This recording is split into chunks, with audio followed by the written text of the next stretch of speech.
Fala, galera que curte Umbanda, espiritualidade, espiritismo, né? Que está começando a seguir aqui o canal.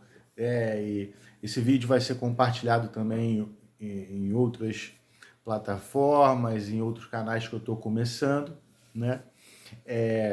Para quem ainda não me conhece ainda, tá? Eu vou me apresentar, eu sou Rafael, eu sou médium em desenvolvimento, mas também sou psicólogo, hipnoterapeuta, terapeuta holístico, sou estudioso da espiritualidade já há mais de 20 anos, né?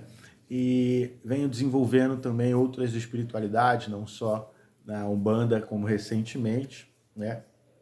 Eu venho feito um desenvolvimento mediúnico, e atuado também, né, como médium da casa. Eu tenho alguns trabalhos que eu venho desenvolvendo já há alguns anos ligado à psicologia, projeção astral, que eu gostaria de compartilhar com vocês hoje um pouquinho sobre a minha visão em relação à minha experiência também como psicólogo, especialista em transtorno obsessivo compulsivo, e procurar fazer aqui, inspirado pelos meus guias, né, pela espiritualidade superior, né, meus anjos, enfim, todos aqueles que vêm contribuído, né, lá de cima para cá, né, me ajudado a encontrar as respostas, buscar o conhecimento e a oportunidade de vivências pessoais de superação e também na atuação clínica, né, e buscar traduzir esse conhecimento dentro da espiritualidade, né, unindo a ciência, a espiritualidade de Umbanda, a espiritualidade, né, espírita, né, propriamente dita, aí, né, nessa visão mais universalista da coisa, né. É bem diferente do meu trabalho lá né, como médium na casa onde eu atuo, né? Tem a sua metodologia aqui, mas eu trabalho já com uma certa metodologia também no meu trabalho, né? Com estilos de terapia à distância, né? Onde eu utilizo o campo astral e a projeção astral, que é uma forma de mediunidade também. Então eu sou médio ostensivo, né? De projeção astral, poderia se dizer assim, né?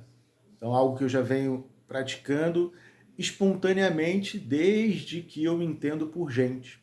Eu faço projeções astrais.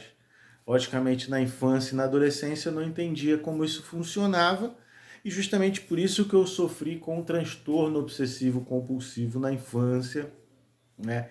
E certamente com obsessores, né? Então, eu não vou entrar nesses detalhes aqui. Então, eu vou querer passar para vocês aqui uma visão mais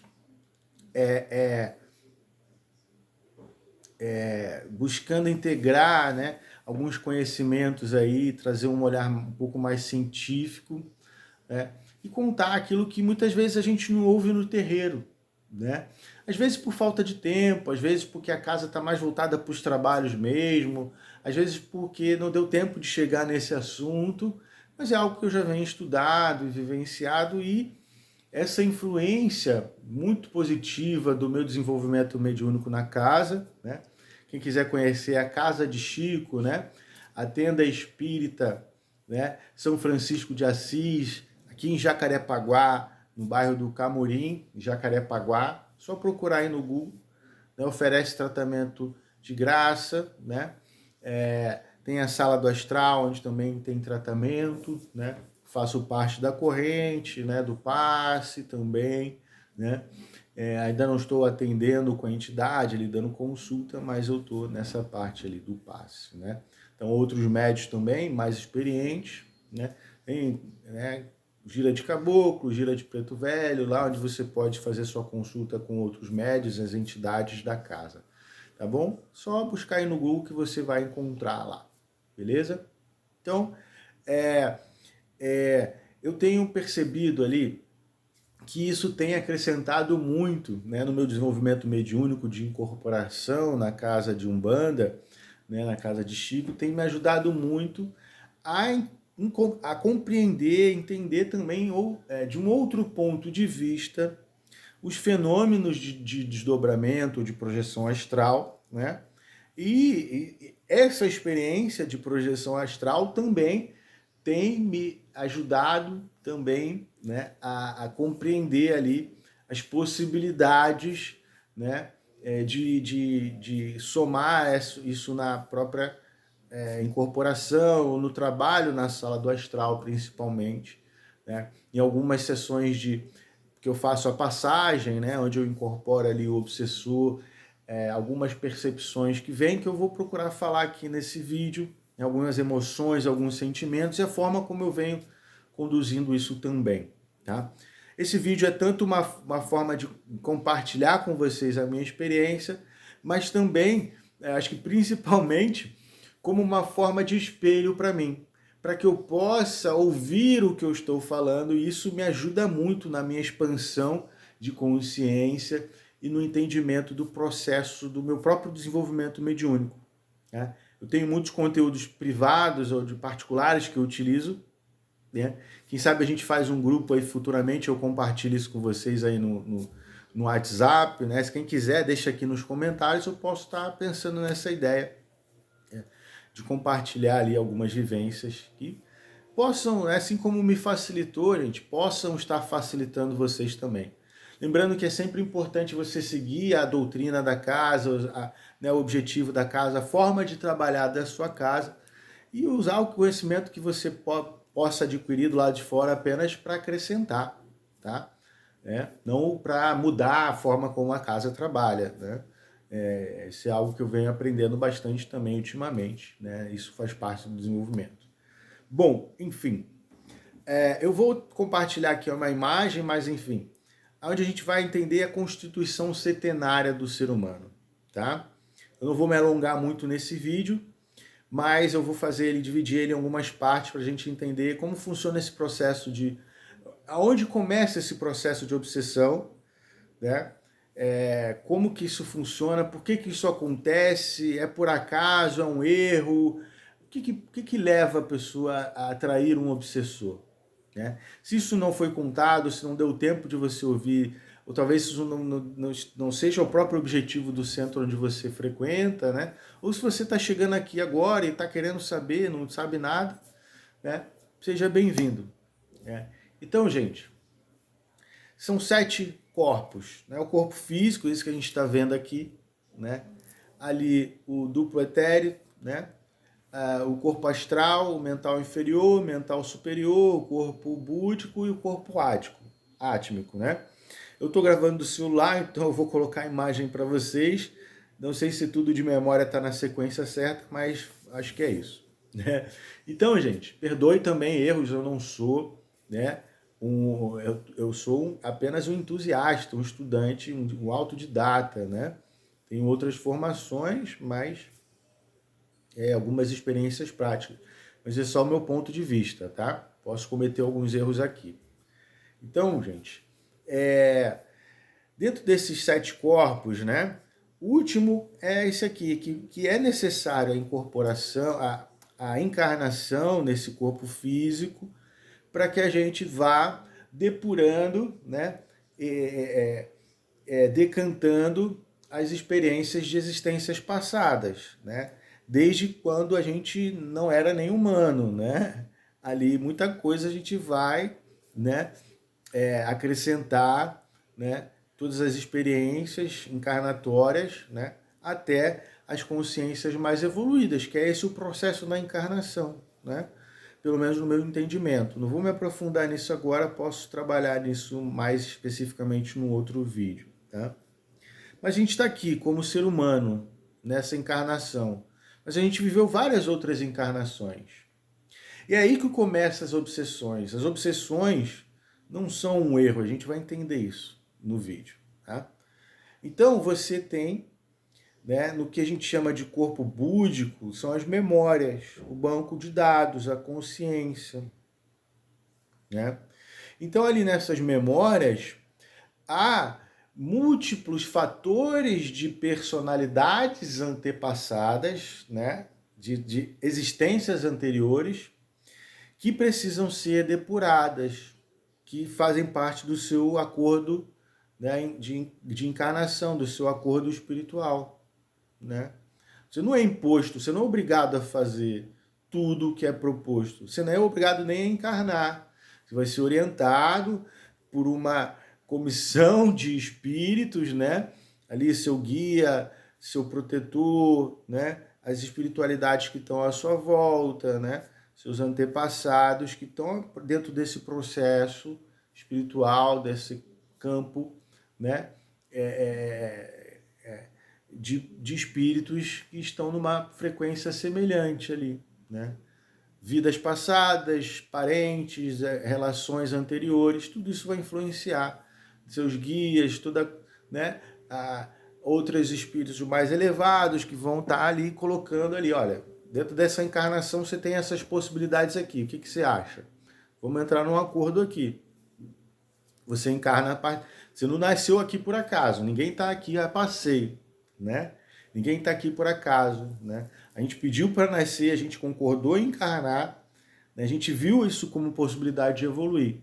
Então a gente precisa aproveitar, e todas as situações que ocorrem, né, podem ser utilizadas ao favor dessa evolução, tá? Então o processo obsessivo, ele não é um erro no meio do caminho. Ele tem a ver com a sua trajetória, o seu acordo espiritual. Tem a ver com a sua trajetória evolutiva nessa encarnação. Né? Então, por exemplo, vamos usar um exemplo aqui. Tá? Se eu tenho a relação com meu pai, que é conturbada ali, pode ser que em outras vidas, né, eu e meu pai já tenham sido os inimigos, já tenhamos causado o desenlace, o desencarne um do outro várias vezes. Pode ser. É uma possibilidade, muito possível dentro da relação, né, de uma relação entre pai e filho conturbada. Então, nessa encarnação, o que é preciso fazer? Resgatar isso, né, evoluir isso. Né? Esse é o karma, a possibilidade de uma nova ação para que você evolua e alcance a sua centelha divina, né? Na forma mais... porque ela é pura, né? Ela é apenas uma fração do todo que precisa evoluir, né? Para essa própria centelha divina retornar ao Pai, né? Como Jesus fala, né? Então esse processo ele repete do macro para o micro o tempo todo. Então a gente, nas múltiplas encarnações, a gente resgata a nossa essência, a nossa centelha divina, né? E se desprende da limitação, da necessidade das encarnações, né? Na vivência em diferentes esferas, né? De diferentes níveis evolutivos. A gente está aqui vivendo essa experiência num planeta de transição, que está saindo de provas e expiações para um planeta em regeneração, né? Então, por isso a gente tem tanta coisa para depurar, né? E vem uma coisa atrás da outra.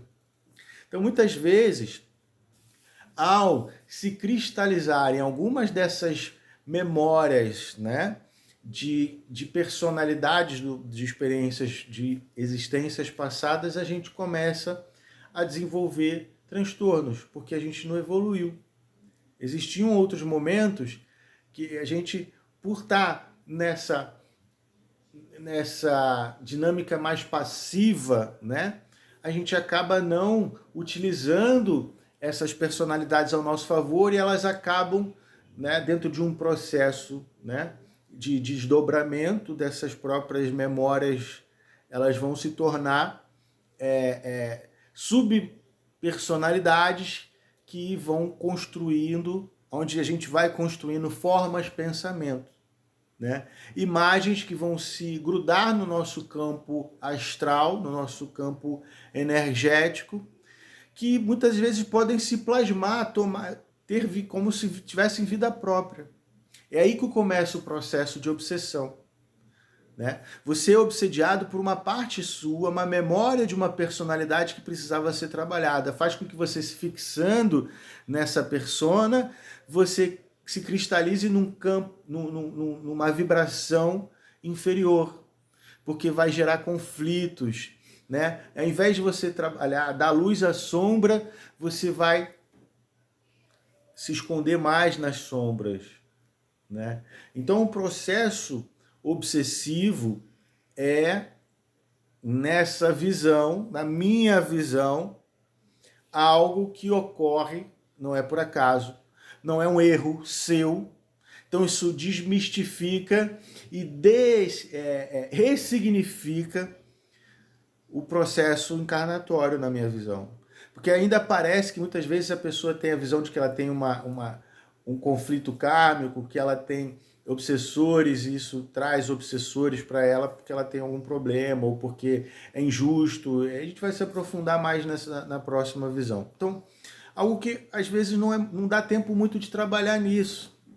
Então, da onde que vem essa percepção? Por que eu fui desenvolvendo estudos, né, de outros autores, de outras referências, vendo vídeos, estudando bastante sobre isso, a partir da minha própria percepção, né, quando eu vou lá, que vai o guia-chefe me coloca lá para fazer uma passagem, e algumas vezes eu percebi que, né,